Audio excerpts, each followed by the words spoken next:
rompiendo pieza por pieza cada armadura que Dios nos ha provisto en Cristo Jesús. La semana pasada hemos visto la primera pieza que el Señor nos ha dado y es el cinturón de la verdad. Esta primera pieza de la armadura consiste en conocer, en vivir y en adorar en la verdad. Habíamos visto que la verdad es una arma poderosa para pelear contra el enemigo. Satanás quiere mantenernos en la ignorancia. Satanás es el rey del engaño. Y una de las formas en que nosotros vamos a pelear contra él es con la verdad, conociendo la verdad, viviendo la verdad y adorando a Dios en verdad. El día de hoy vamos a ver la segunda pieza de la armadura de Dios que va escalando. Esta segunda pieza que debemos tomar y ponérnosla es la coraza de justicia. Hermanos amados, la coraza que los soldados romanos empleaban era una pieza elemental dentro del campo de batalla. La coraza es lo que hoy en día conocemos como los chalecos antibalas. Cada coraza estaba hecho algunos de metal, algunos estaban hechos de cuero, pero su propósito era proteger los órganos vitales, como era el corazón, como son los pulmones, pues órganos que son de suma importancia para sobrevivir. Por lo tanto, un soldado tenía que tener cubierto el torso desde la nuca hasta los muslos para que pudiera de alguna manera salir victorioso en un campo de batalla. Un soldado romano sabía que podía ser bombardeado con flechas, atacado con espada, lanzado con jabalina, y sabía que si la espada o la flecha caía en sus piernas, caía en sus brazos, podría sobrevivir. Pero si caía alguna flecha en su corazón o caía en algún órgano vital, sabía que moriría. Por esta razón tenía que ponerse esa coraza. De la misma manera, todos nosotros tenemos una coraza que Dios nos ha provisto. Esta coraza tienes que tomarla. Hermano, yo te digo en esta mañana, no desprecies ninguna pieza de la armadura de Dios. No digas, esto no me sirve. Cada pieza de la armadura de Dios cumple un propósito. Y esta segunda pieza que el día de hoy vamos a ver, tiene como propósito también protegernos. Porque todos nosotros tenemos que tener presente que nuestro enemigo es un ser astuto que nos va a bombardear constantemente con falsas creencias, con malos deseos, con malos pensamientos, con malos sentimientos. Y frente a esto nosotros tenemos que estar vestidos con la coraza de justicia para no desanimarnos y caer en el campo de batalla. Por esta razón, la coraza de justicia es de vital importancia para cada creyente en esta guerra que estamos lidiando contra Satanás y su ejército de demonios. Ahora bien, la pregunta es, ¿a qué se refiere Pablo cuando habla de justicia? ¿Qué es lo que Pablo nos quiere dar a entender con esta palabra justicia? Pues bien, yo requiero tu atención en esta mañana, porque en esta mañana vamos a profundizar en esta palabra y vamos a penetrar al pensamiento de Pablo y vamos a darnos a entender que hay 3 referencias a esta palabra en la teología paulina. Es decir, en el pensamiento de Pablo, justicia se refiere a 3 cosas. Primero, se refiere a la justicia propia. Y por supuesto, que la coraza de justicia que tenemos que colocarnos no es la justicia propia. La justicia propia consiste básicamente en la falsa creencia que tienen las personas de confiar en sus méritos, de confiar en sus actos de bondad. Hay personas que tú les preguntas y tú les dices, hermano, amigo, ¿usted va a ir al cielo? Esa persona automáticamente te va a decir, yo sí voy a ir al cielo. Y si tú le preguntas, ¿por qué tú vas a ir al cielo? Esa persona te va a decir, porque yo soy buena persona, porque yo hago cosas buenas, porque yo no hago ningún daño a nadie, además porque yo no he cometido ningún delito. Es por esas razones que yo voy a ir al cielo. Estas personas confían en sus obras, confían en sus méritos, confían en las cosas que ellos hacen, los cuales ellos catalogan cosas muy buenas, a las cuales ellos consideran justicia propia. Eso es la justicia propia.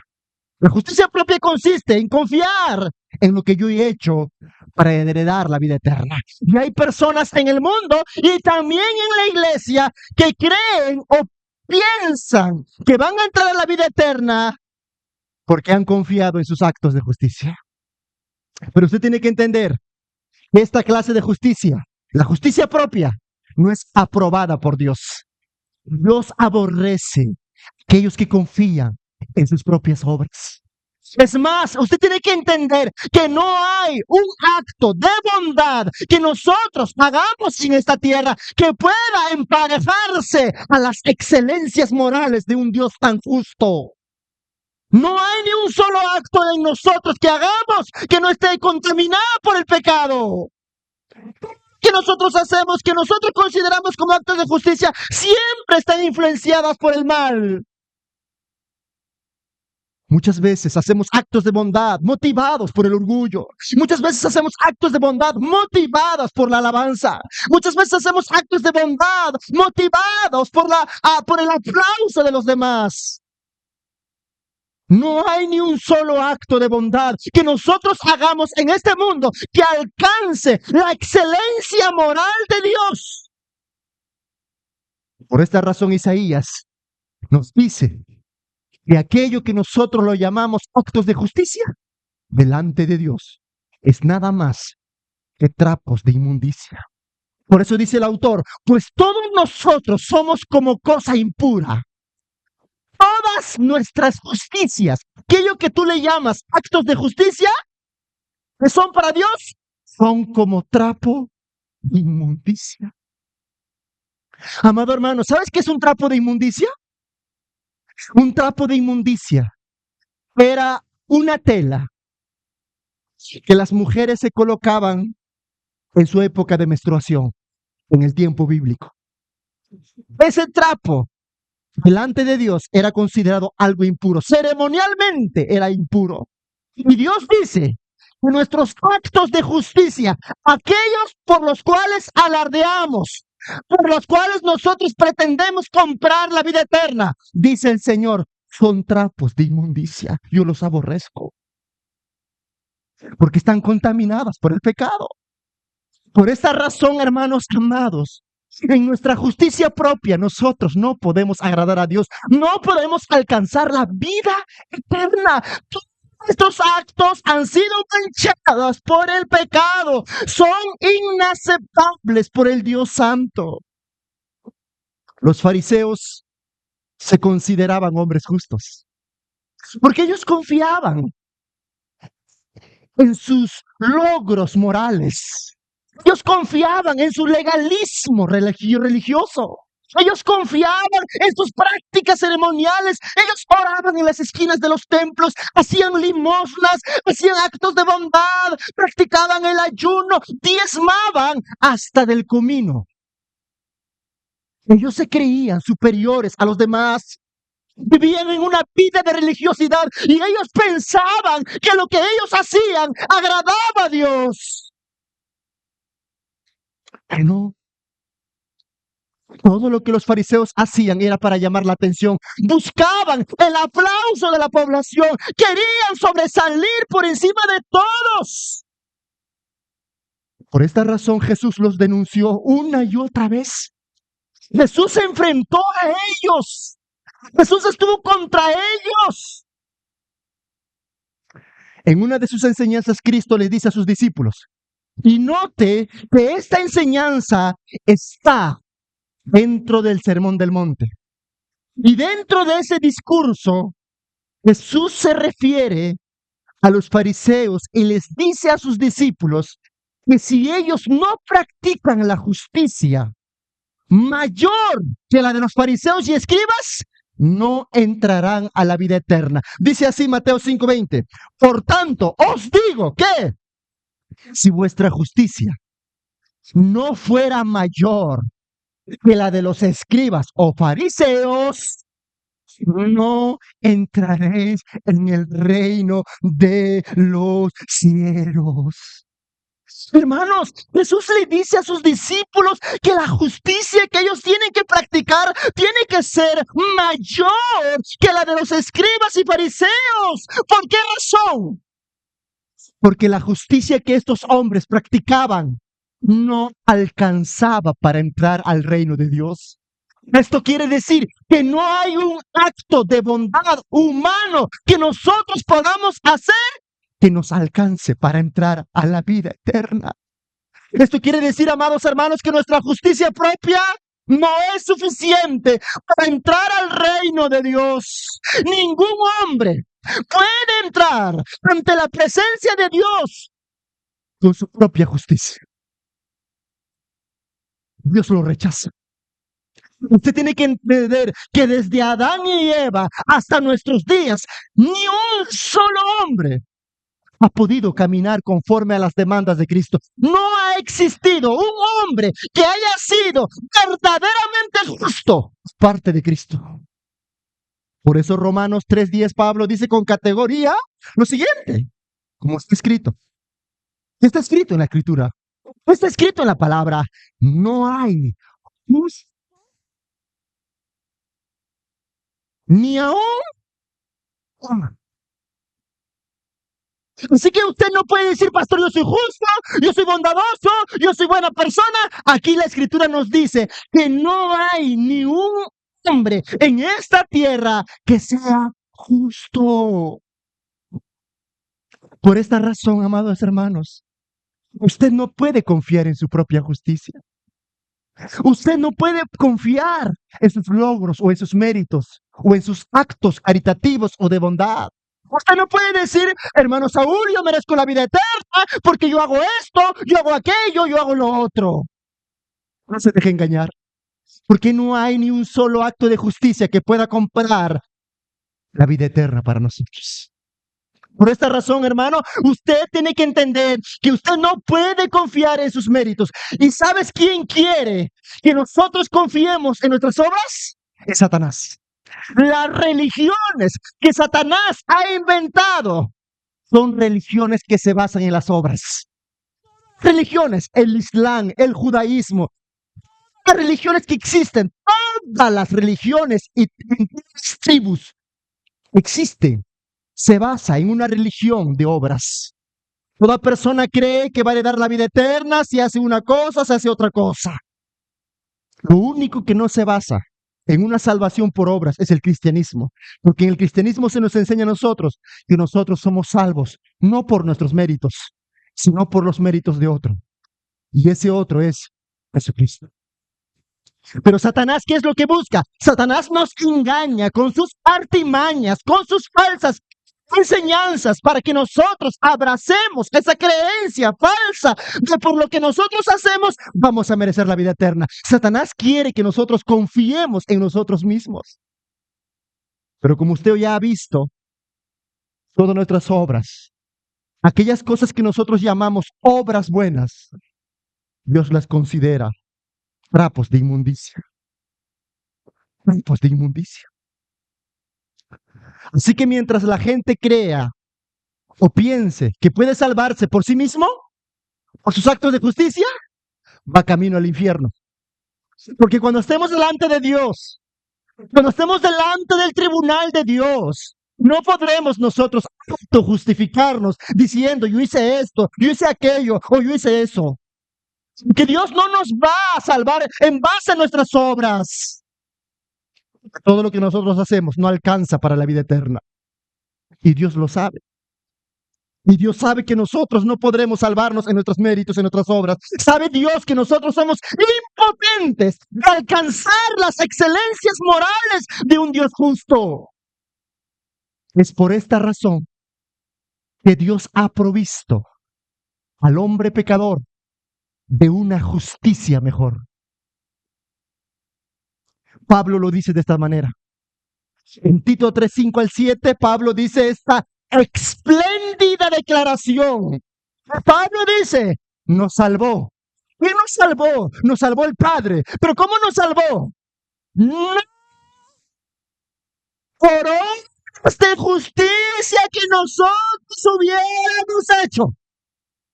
Por favor, tenga en cuenta esa declaración. Memorícelo. Grábalo en tu alma, en tu corazón. Dios no te salvó por tus obras de justicia. Ninguna de tus obras. Dice, nos salvó, no, por obras de justicia que nosotros hubiéramos hecho. ¿Usted lo entiende allí? Esto no necesita explicación. Esto no necesita ni siquiera ni un intérprete. Está clarísimo la escritura. Usted lo puede tener ahí frente a sus ojos. Está claro el texto. Pablo dice, Él nos salvó no por obras de justicia que nosotros hubiéramos hecho, sino ¿cómo? Sino por su misericordia, por el lavamiento de la regeneración y por la renovación en el Espíritu Santo, el cual derramó en nosotros abundantemente por medio de ¿quién? Por Jesucristo, nuestro Señor. ¿Para qué?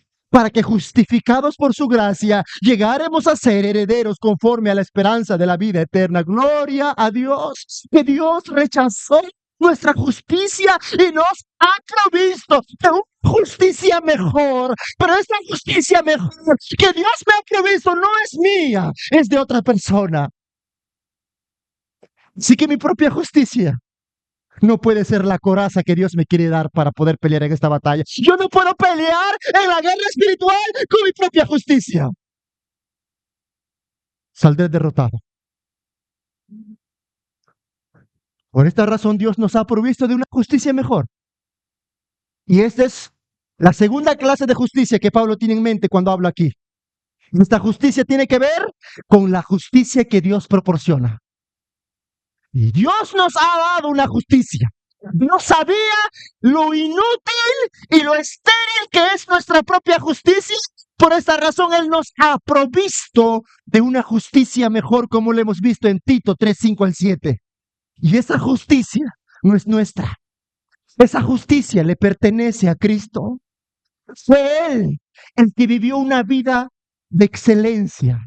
Él vivió una vida de perfecta obediencia. Él fue el hombre perfecto que anduvo en los caminos de Dios, obedeciendo cada demanda, cada palabra, cada iota de la ley de Dios. Al morir en la cruz del Calvario, hubo un intercambio. A esto se le conoce como el intercambio glorioso. Porque en la cruz del Calvario, Cristo tomó mis pecados, mientras que Él me concedió su justicia. Dios me provió, Dios me dio una justicia que no era mía para cubrir mi desnudez, cubrir mis pecados, absolverme de todas mis transgresiones, a fin de que yo sea redimido y aceptado por el Padre, mientras que el Hijo de Dios tomó mis pecados. No había otra forma de salvación que no fuera proveyéndonos una justicia mejor. Y esta justicia mejor lo encontramos en la persona de Cristo. Y por medio de la fe, nosotros somos vestidos con esa justicia perfecta que es puesta a nuestra cuenta. A esto se le conoce en el ámbito teológico como la justificación, o también se le conoce como la justicia imputada. ¿Por qué? Porque la justicia del Hijo de Dios me es transferida y mis pecados le es transferido al Hijo de Dios. Pablo le dice a los Corintios lo siguiente: al que no conoció pecado. ¿Quién no conoció pecado? Cristo. Jesús no conoció el pecado porque Él no lo practicó, no lo hizo. Jesús nunca pecó ni en palabra, Jesús nunca pecó ni en pensamiento, Jesús nunca pecó ni en actitud, Jesús nunca pecó en conducta. Él fue un hombre verdaderamente justo en el sentido de la palabra. Pablo dice, él no conoció pecado. Él no cometió ni un delito. ¿Pero qué pasó? Pablo luego dice, por nosotros lo hizo. ¿Usted entiende, hermano, las dimensiones de esta palabra? En la cruz del Calvario, Jesús se convirtió en el peor de todos los pecadores. Se convirtió en el más aborrecible de los pecadores que haya existido en toda la historia de la humanidad. ¿Por qué? Porque tomó nuestros pecados. Allí Él se convirtió en el peor de los adúlteros. Allí Él se convirtió en el peor de los mentirosos. Allí Él se convirtió en el peor de los malhechores. Allí Él se convirtió en el peor de los hombres. ¿Por qué? Porque estuvo cargando todos nuestros pecados y todos nuestros delitos. En pocas palabras, amados hermanos, Dios trató a su Hijo como si fuera el peor de los pecadores. ¿Para qué? Pablo continúa. Para que nosotros seamos, ¿qué? Justicia de Dios. ¿En qué? En quién. Hermanos, ¿nota usted la justicia que Dios nos ha dado por medio de Cristo? No dice la justicia de Pedro, no dice la justicia de Pablo, no dice la justicia de algún hombre. Dios no nos ha dado alguna justicia de algún héroe de la fe, nos ha dado la justicia de Dios. Es decir, es justicia excelsa y perfecta que solamente poseía el Hijo de Dios. Eso nos ha dado a nosotros. Ahora nosotros poseemos la justicia de Dios. ¿Por qué? Porque tenemos la justicia del Hijo de Dios que nos es imputada a nosotros. ¿Está aquí, hermanos? Por lo tanto, esa justicia que no era nuestra nos ha sido dada gratuitamente por medio de la fe. Ahora usted posee esa justicia que Cristo tuvo y tiene hasta ahora. Sabiendo esto, usted tiene que gozarse, usted tiene que alegrarse, así como Pablo. Pablo se gozaba, no en su justicia propia, no en sus logros morales, no en su parentesco, no en sus logros académicos, no en su perfecta obediencia a la ley, no. Pablo se gozaba y se gloriaba y se regocijaba en la justicia que Dios le había dado en Cristo Jesús. Él sabía que su propia justicia no les alcanzaba para la vida eterna. Pablo sabía que sus logros y sus méritos no valían para nada, pero sí la justicia de Cristo. Así que lo que hizo Pablo fue aferrarse a la justicia de Cristo, tomarla y vestírsela y confiar en ella. Todos los días de su vida, Pablo descansó en la justicia de Cristo. No en él, en Cristo. Por eso Pablo, en uno de sus testimonios más fascinantes en el Nuevo Testamento, Pablo nos abre su corazón y nos dice lo siguiente: aunque yo tengo también de qué confiar en la carne. Pablo tenía motivos para confiar en su mérito propio. Pablo tenía razones suficientes para confiar en su propia justicia. Por eso Pablo dice, yo tengo motivos para confiar en mis logros. Si alguno piensa que tienen que confiar en la carne, yo más. ¿Sí? Pablo dice, yo tengo más logros que todos. ¿Cuáles son? Versículo 5. Circuncidado al 8º día, del linaje de Israel, del tribu de Benjamín, hebreo de hebreos, en cuanto a la ley, fariseo, en cuanto a celo, perseguidor de la iglesia, en cuanto a la justicia que se basa en la ley. Bueno, Pablo, hermanos, ¿están aquí o dónde rayos están? ¿Están aquí? No me saquen de mis casillas, hermanos. Yo no soy Pablo. Versículo 6. En cuanto a celo, perseguidor de la iglesia, en cuanto a la justicia que se basa en la ley, ¿cómo era Pablo? Irreprochable. Pablo no era cualquier fariseo, era un fariseo devoto, piadoso, un hombre que tenía razones suficientes para confiar en su propia justicia. Versículo 7 hay un quiebre y dice, pero ¿cuántas cosas eran para mi ganancia? Las he estimado como pérdida por amor de Cristo. Y ciertamente aún estimo todas las cosas como pérdida por la excelencia del conocimiento de Cristo Jesús, mi Señor. Por amor a Él, Lo he perdido todo. ¿Y cómo lo tengo? Lo tengo por basura. Lo tengo por estiércol. ¿Para qué? Para ganar a Cristo y ser hallado en Él. Escuchen lo que dice el versículo 9. Y ser hallado en Él, no teniendo mi propia justicia que se basa en la ley. No, no, no, no. Esa justicia no vale. Esa justicia no alcanza. Esa justicia no es aceptable por Dios. Por eso dice, y ser hallado en Él, no teniendo mi propia justicia que se basa en la ley, sino la que se adquiere por la fe en Cristo. Lo que viene, la justicia que procede de Dios y se basa en la fe. ¿Hay algo más que usted pueda entender aquí, hermano? ¿Hay algo que necesita explicación aquí? No. Pablo dice, yo no confío en mis logros, en mi justicia propia. Confío en la justicia que procede del Hijo de Dios. Es esa justicia la que nos hace justos. Es a través de esa justicia que nosotros somos declarados justos, somos perdonados, todos nuestros pecados son borrados y somos hechos como una declaración externa. Somos absueltos de todos nuestros pecados y de todos nuestros delitos por medio de la fe en Cristo Jesús. Y de ahí en adelante somos aceptados delante del Padre. ¿Estamos aquí, hermanos? Estamos aquí. Pero lo que usted tiene que entender aquí es algo muy importante. Es que usted no tiene que confiar más en su propia justicia, sino que nosotros, tú y yo, hay una sola justicia que necesitamos para ser salvos. Y es la justicia que Dios nos ha concedido gratuitamente por medio de la fe. Si usted cree en Cristo Jesús y se aferra a la obra que Él ha logrado para usted en la cruz del Calvario, usted recibe esa justicia gratuitamente.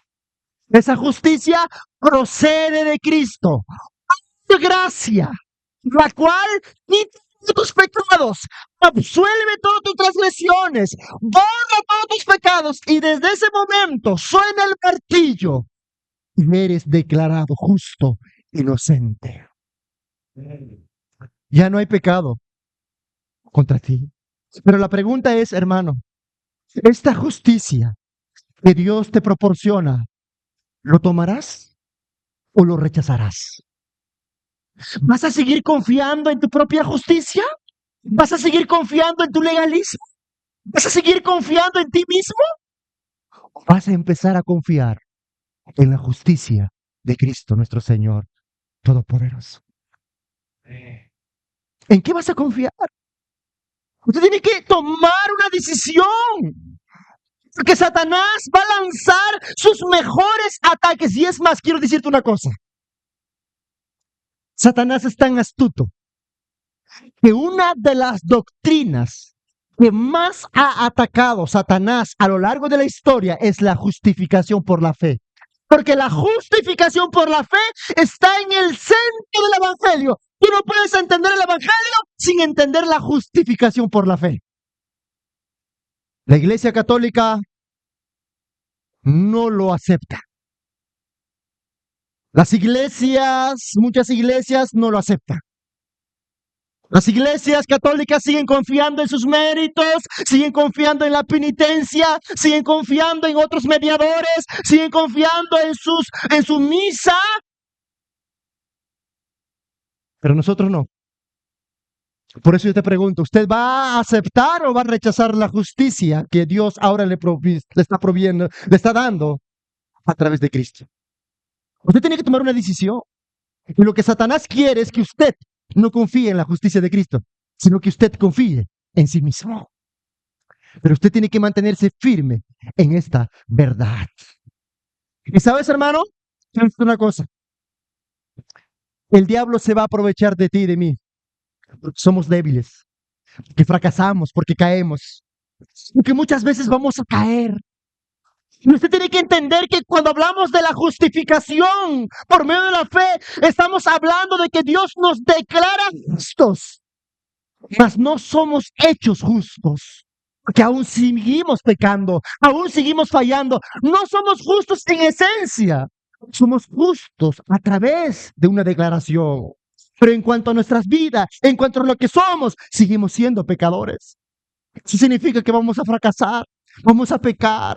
Y muchas veces Satanás vendrá y te susurrará: no eres hijo de Dios, si lo fueras no hubieras hecho esto, te dirá el enemigo.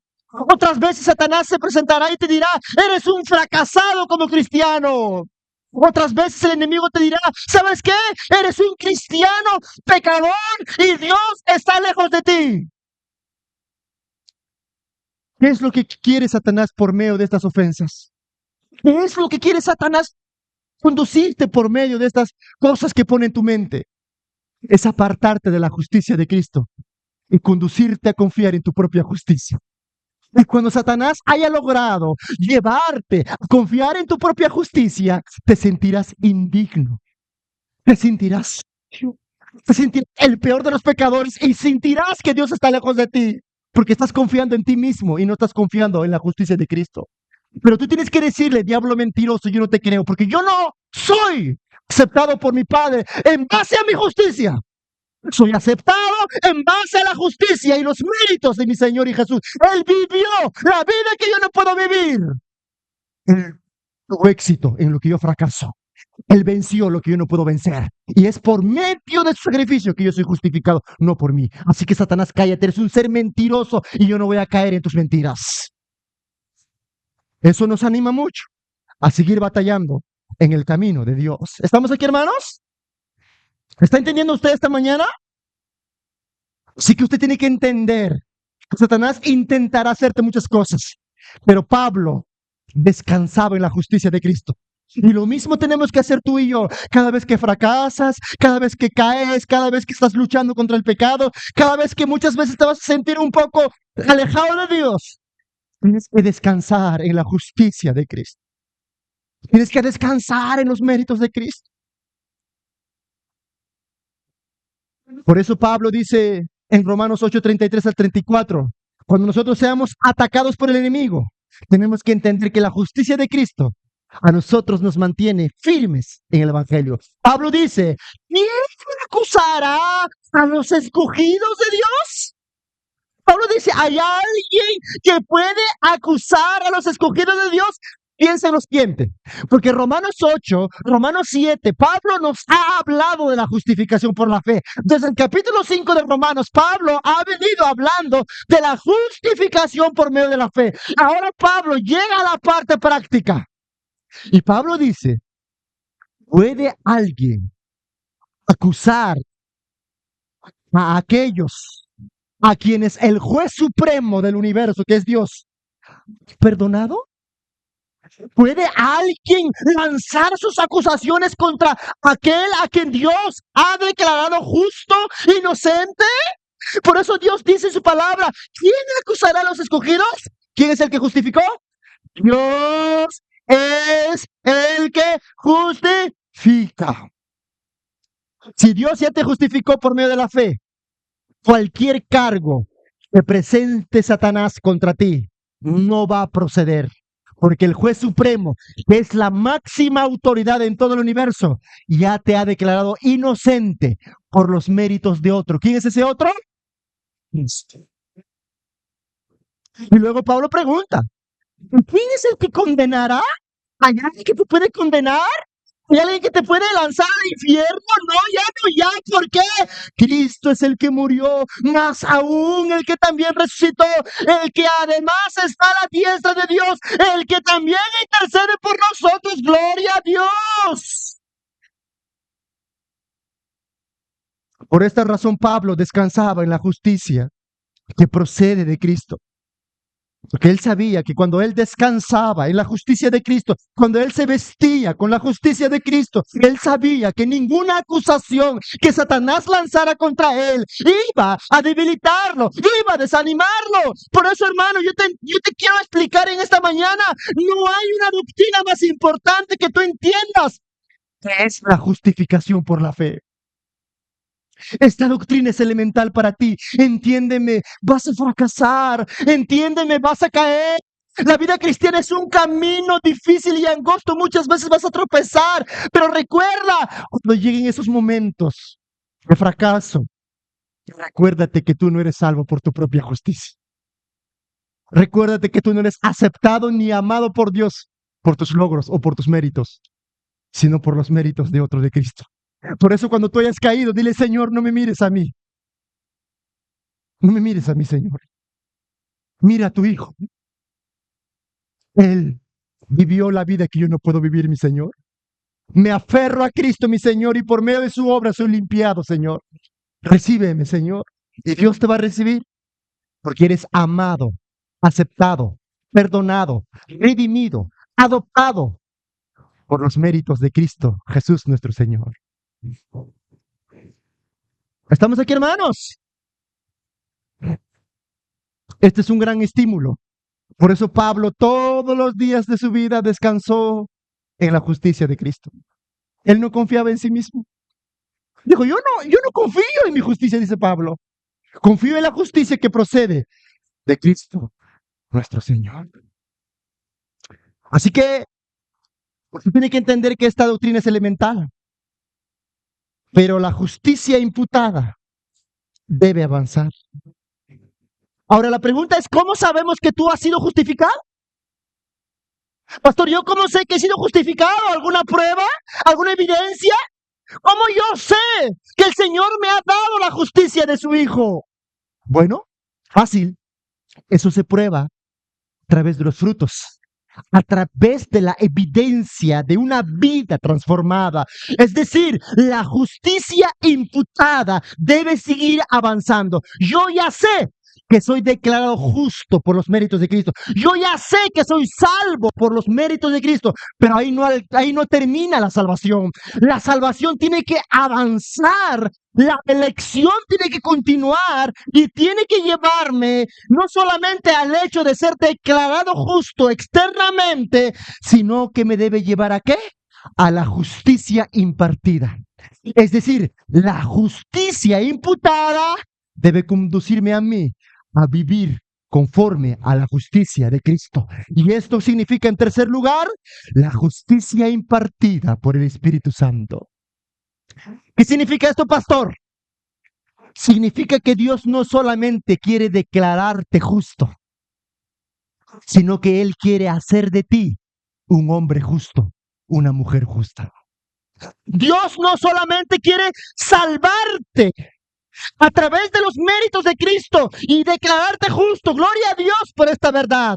Pero la justicia imputada tiene que llevarnos a la justicia impartida. Y esto consiste en que nosotros tenemos que llevar vidas transparentes, vidas justas, vidas rectas, vidas honestas, vidas íntegras. A esta justicia impartida es lo que se le conoce como la doctrina de la santificación. La justificación y la santificación caminan juntos. La justificación es el acto en el cual Dios me declara justos, y la santificación consiste en transformar mi vida a la imagen del Hijo de Dios. Y la pregunta es, hermano, ¿usted es un creyente que anda en rectitud? ¿Usted está progresando en la santidad? ¿Usted está progresando en la semejanza del Hijo de Dios? ¿O hay que hacerlo más personal? ¿Es usted un creyente santo? ¿Es usted un hombre íntegro? ¿Es usted una mujer íntegra? ¿Es usted una persona que realmente se compromete por su vida de piedad y por su vida de santidad? ¿Usted está llevando una vida justa? La justificación impartida consiste en que nosotros tenemos que crecer en la semejanza de la hija de Dios. Por eso Pablo en Efesios 4:24 nos dice lo siguiente: y vestidos del nuevo hombre, creado según Dios. ¿En qué? En la justicia, santidad, verdad. Hermano, Pablo nos señala que nuestro deber como hijos de Dios es vestirnos del nuevo hombre. El viejo hombre debe morir. El nuevo hombre debe salir a relucir y este nuevo hombre, dice Pablo, ha sido creado a la imagen de Dios, el cual debe ser, dice Pablo, justo y santo. ¿Qué significa esto, hermanos? Que la salvación que el creyente ha experimentado trae como resultado una renovación en su caminar, un cambio profundo en su carácter, una transformación radical en su personalidad.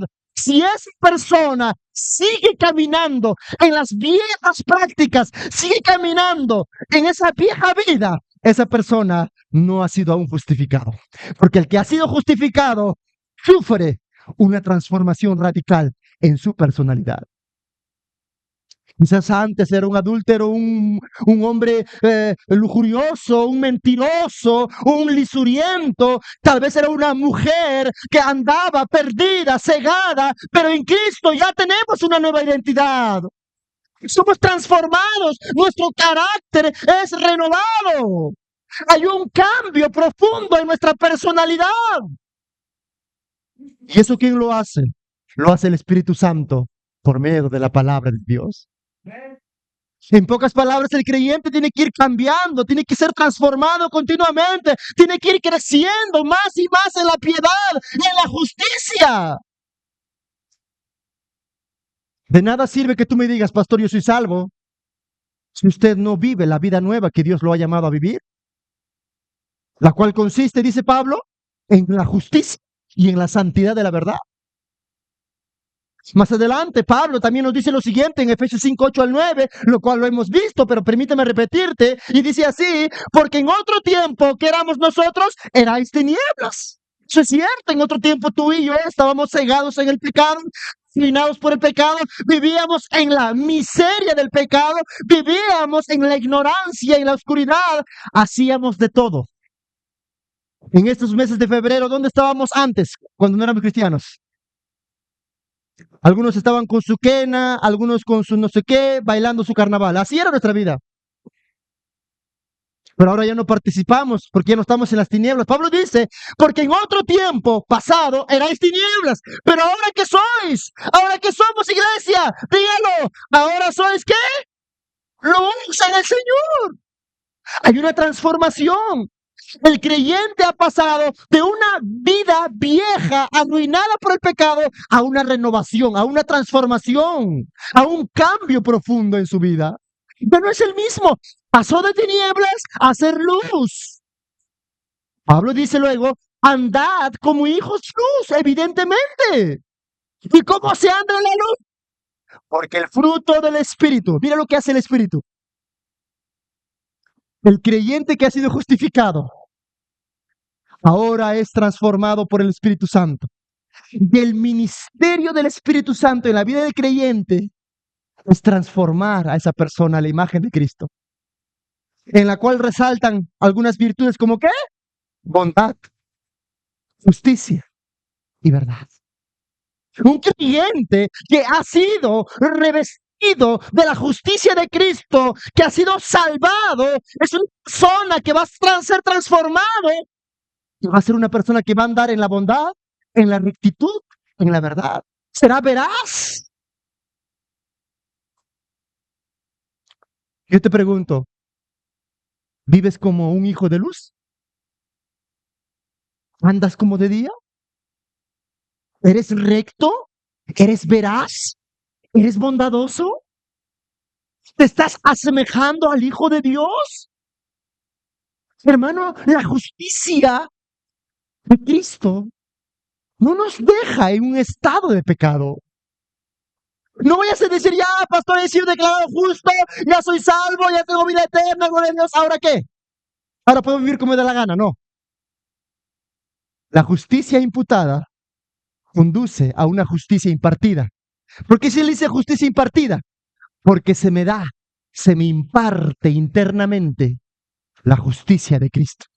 El Espíritu Santo opera en mi vida a través de la palabra, a través de los medios de gracia. ¿Para qué? Para que yo cada día sea más y más como Cristo. Pero Satanás no quiere eso. Satanás sabe que una vida justa, una vida íntegra, una vida honesta es difícil de tumbar. Cuando Pablo habla que pónganse con la coraza de justicia, está hablando de esta justicia, de la justicia impartida. En pocas palabras, Pablo está diciéndonos, hermanos, vivan vidas rectas. Cuando ustedes vivan vidas rectas, honestas, íntegras, Satanás no tiene de qué agarrarlos. Satanás no tiene cómo tumbarlos. El poder que Satanás tiene queda anulado, queda quebrado, porque ya no puede contra ti. Pero cuando tú vives una vida íntegra, no tiene de dónde cogerte, de dónde agarrarte, no tiene cómo tumbarte. Eres honesto, eres íntegro. Satanás no puede hacer nada contigo. Por eso Pablo dice, pónganse la coraza de justicia. Pero muchas veces, hermano, no lo hemos podido hacer, porque Satanás es tan astuto que quiere engañarnos, que quiere mentirnos, y lo que Satanás más anhela es que nosotros no vivamos vidas rectas, vidas santas, vidas íntegras. ¿Y sabes lo que Satanás va a hacer? Te va a lanzar algunas mentiras a tu mente que le ha funcionado a él a lo largo de los siglos. La primera mentira que Satanás te va a lanzar es lo siguiente. Ojo aquí. Satanás intentará decirte o convencerte de que la santidad arruina el gozo y te priva de los mejores placeres temporales del mundo. Es lo primero que Satanás va a hacerte creer. Satanás te dirá hoy, no, la santidad no es aburrida, la santidad es una vida anticuada, la santidad es una vida amargada. ¿Por qué vas a vivir en santidad? Dice Satanás. Satanás te diría, mira, cuando tú vas a querer ser santo, dice Satanás, vas a vivir infeliz. Mejor vive en el pecado. Mira, en el pecado la gente anda en alegría, en el pecado la gente se divierte, en el pecado la gente anda gozosa, en el pecado la gente vive en placer y en felicidad.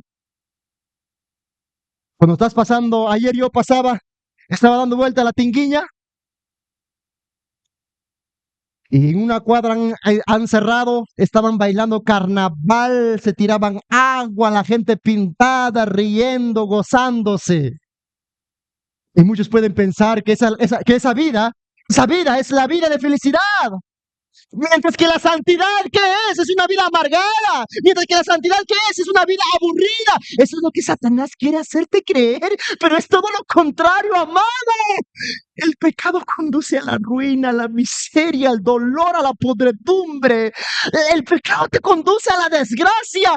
La verdadera felicidad y el verdadero gozo está en vivir una vida santa delante de los ojos de Dios. Pero Satanás no quiere eso para ti. Satanás no quiere eso para ti. Por eso Isaías 48:22 dice, para aquellos que intentan vivir en el pecado, el autor dice, no hay paz para los malos o para los malvados, ha dicho Jehová. Todas esas personas que viven en el mundo, que están danzando en su carnaval, que están viviendo los placeres del mundo, que con orgullo te dicen, en el fondo están siendo esclavos del pecado. En el fondo están siendo arruinados por el pecado. Así que la verdadera felicidad está cuando tú caminas en la santidad. Esa es la primera mentira que Satanás te va a lanzar. La segunda mentira que Satanás te va a lanzar es la siguiente. Satanás te hará creer, escúchame bien, ojo aquí. Satanás te hará creer que la rectitud y la santidad estropean tu prosperidad. Satanás te va a decir, mira, Pepe, si tú quieres prosperar, apártate de la iglesia. Apártate de la palabra. Porque si tú quieres prosperar, Pepe, tú tienes que ser un hombre hábil para sobornar, tienes que engañar, tienes que mentir, tienes que ser un impío, tienes que ser un hombre que haga cosas malas para prosperar. Pero si tú vas a la iglesia y vas a buscar a Dios, vas a vivir una vida santa, tú no vas a prosperar, no tendrás éxito en la vida. Satanás te hace creer que para ser exitosos en la vida hay que apartarse del camino de Dios. Satanás te hace creer que para llevar una vida próspera tenemos que apartarnos de los caminos del Señor. ¿Por qué? Porque ciertamente el impío para prosperar, ¿qué hace? Hace trampa. El impío para prosperar, ¿qué hace? Hace soborno. ¿Qué es lo que hace el impío para salir exitoso en la vida? Se mete a la corrupción. Pero el hombre santo, el hombre piadoso, no va por esa línea. Por eso muchas veces le es difícil prosperar, pero no imposible. Es todo lo contrario. El hombre santo, el hombre piadoso, la mujer piadosa, el hombre piadoso es trabajador, es emprendedor, es diligente, es una persona habilidosa. El creyente santo es el que tiene mayores probabilidades de tener una prosperidad a largo plazo y no como el fracasado de aquellos que viven en la impiedad y en la maldad que pronto caen de su fortuna. Y si un creyente no está prosperando, si un hijo de Dios no está prosperando, puede haber muchas cosas ahí. Aunque Dios no nos ha llamado a ser ricos, pero Dios sí quiere prosperarnos. Y muchas veces nosotros no prosperamos porque no estamos siendo diligentes. No puede ser posible que los impíos sean más emprendedores que los hijos de Dios. No puede ser posible que los impíos sean más trabajadores que un hijo de Dios. No puede ser posible que los impíos sean más productivos que un hijo de Dios. No puede ser posible que los impíos sean más diligentes que los hijos de Dios. Ay, soy hijo de Dios, gloria a Dios. 9 de la mañana te levantas. Si tú no prosperas y no sales adelante en tu vida y no logras los objetivos que te has trazado en la vida, es porque tú no quieres. Por eso Pablo dice en 2 Tesalonicenses 3:10 de manera categórica: y cuando estábamos con vosotros os ordenamos esto. ¿Qué cosa? Si alguno no quiere trabajar, tampoco coma. Alguien viene a mí y me dice: pastor, quiero ser doctor. Ah, sí, sí quiero ser doctor, papu. Pastor, ¿qué hora te levantas? Pastor, me levanto a las 10 de la mañana. ¿Lees algún libro? No leo nada. ¿Estás aprendiendo algo? Nada. ¿Qué es lo que tengo en mi frente? En mi frente tengo a alguien que está caminito ¿a qué? A la miseria. La nueva juventud pasa y pasa todo el tiempo en las redes sociales. ¿Usted cree que va a tener un futuro usted? ¿Usted cree que va a lograr algo en su vida, joven? Señorita, usted tiene que trabajar. El creyente tiene que ser diligente. Por eso una vida de santidad te lleva a una vida de productividad. La santidad te lleva a la diligencia. Porque el que es santo no es perezoso, no es haragán, no es mediocre.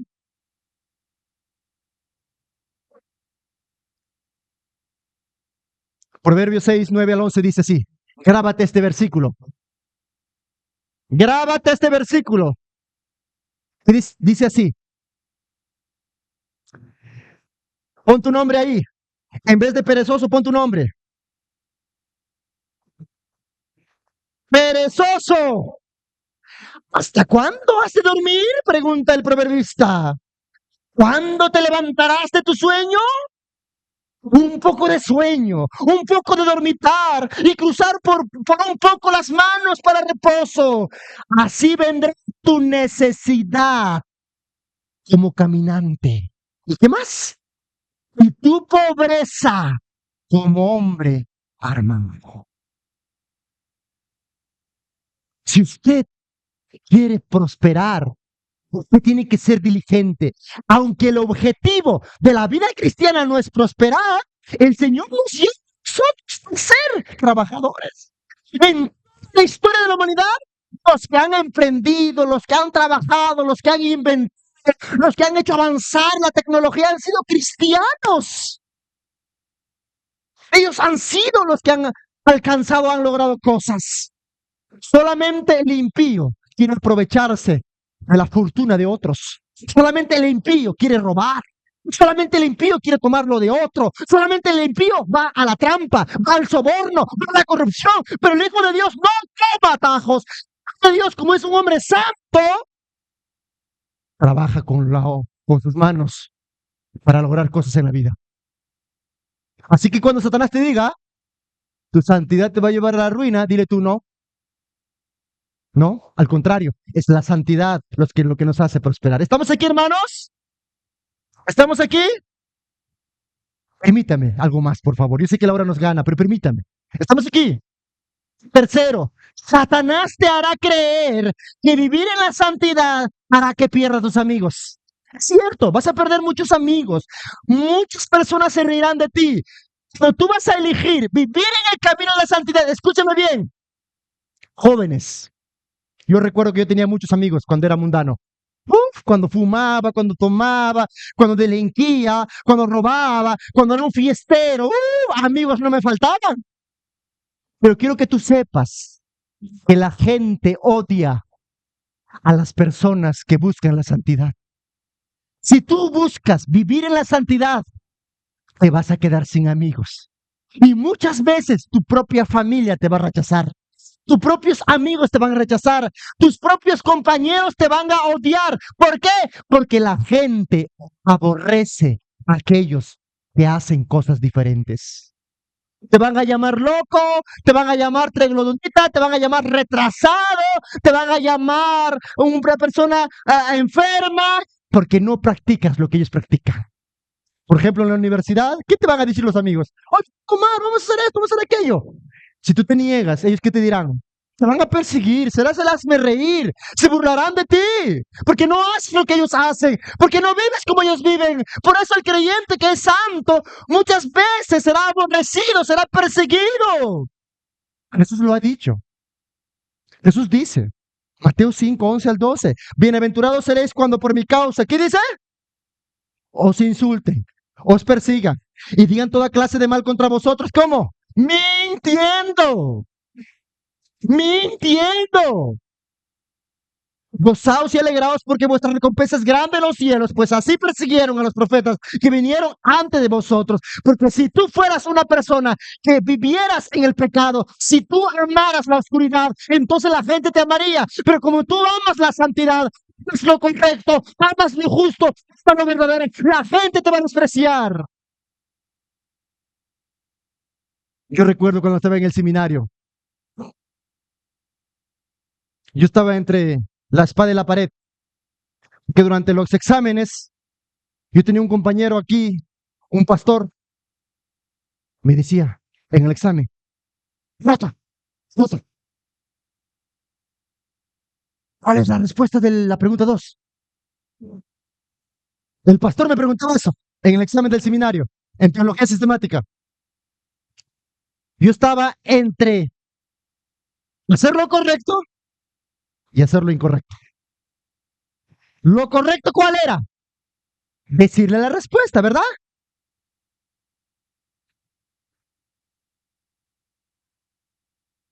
Lo correcto era decirle, hermano, por favor, estamos en el examen, usted tiene que haber estudiado. Yo no puedo dañarlo a usted diciéndole la respuesta, porque su examen será falso y usted se está engañando. Le dije así. ¿Y sabes qué es lo que logré como recompensa? Que el hermano me odiara. ¿Sabes cómo me tildaba? Creído. Cuando tú haces la verdad, vives en la verdad, vives en la rectitud, serás odiado, despreciado. Amén. Por último, hermanos, vivir en santidad muchas veces Satanás te hará creer que es imposible vivir en la santidad. Satanás te hará creer eso. Satanás te hará creer que vivir en la santidad es imposible, pero es otra mentira del enemigo. Es otra mentira del diablo. Bueno, ponte de pie, por favor. Vamos a terminar. Póngase de pie.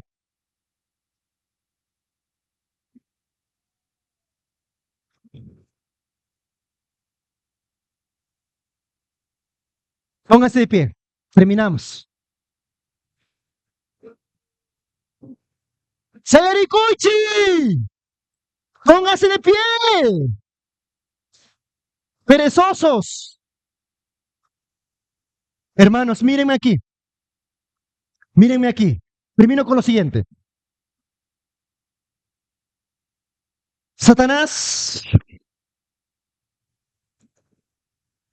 no quiere arrebatarte ni quitarte tus propiedades. Satanás no quiere arrebatarte tus bienes. Satanás no quiere arrebatarte ninguna cosa material que tú tienes. Satanás no quiere ni siquiera quitarte a los amigos ni a los familiares. Porque sabe Satanás que eso no va a destruir tu vida, ni dañar la obra de Dios. Pero ¿sabes lo que Satanás quiere quitarte? ¿Sabes lo que Satanás quiere privarte? Es de que vivas en santidad. Satanás sabe que si él te arrebata la vida santa que tú llevas, te destruirá y destruirá la iglesia y tu familia. Una vez que Satanás haya hecho que tú caigas en pecado, Satanás habrá logrado su objetivo, la cual es destruir tu vida. Lo único que Satanás quiere quitarte es el de vivir una vida santa. De lo único que Satanás quiere privarte es de que vivas una vida justa. Porque cuando tú vives una vida justa, estás puesto con una coraza que sus ataques no pueden penetrar, porque tu vida es cristalina como el agua, porque tu vida es transparente, porque tu vida es íntegra, porque Satanás sabe que si tú vives una vida santa, el enemigo por más lanza, por más bombardeo que lance contra ti, no podrá hacerte daño. Así que iglesia, ponte la coraza de justicia, vive en la justicia, vive en la rectitud, dale muerte al pecado, lucha por tu santidad y no permites que el enemigo entre a tu vida ni por la ventana, ni por la puerta, ni por un hueco. Cierra todas tus paredes y vive en la santidad, ama la santidad, practica la santidad, comprométete con la santidad, porque eso es todo lo que nos puede hacer feliz al hombre. La persona que vive en santidad es feliz, es feliz. Te lo digo, hermano. Eso es todo lo que quería decirles. Levante sus manos arriba y dile gracias, Señor, por tu palabra.